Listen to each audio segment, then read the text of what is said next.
What's going on, folks? I'm about to show you how you'll be changing out your cabin filter on a GX470 Lexus. It's probably the same from about the 2003 to the 2008. Pretty much what you want to do first is come to your glove box. You'll pull it down just like that. You see the sides, you want to squeeze on both sides.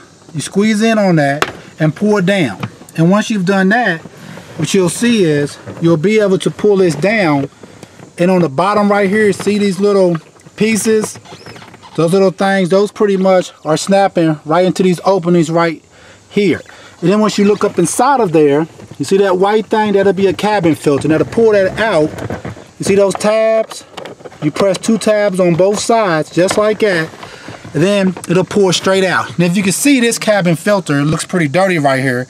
So sometimes, you know, say you have an issue, you turn on your AC or your heat or something where you start sneezing or something like that, it's probably because this cabin filter right here needs to be changed. You see all this dirt and debris that's inside of it that can cause allergies and all type of other issues pretty much. So once again, all you have to do is take off your glove box and look back there behind it and pull that out and go ahead and get that changed out. And once you get your new one, you kind of want to take it, see that opening, you slide it right back in like that, it'll snap into place.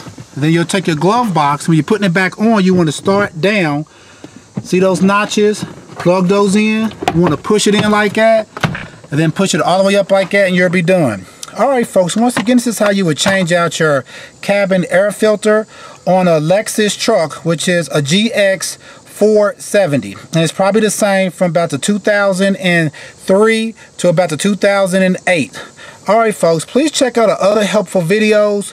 Please like, share, and subscribe. Thanks.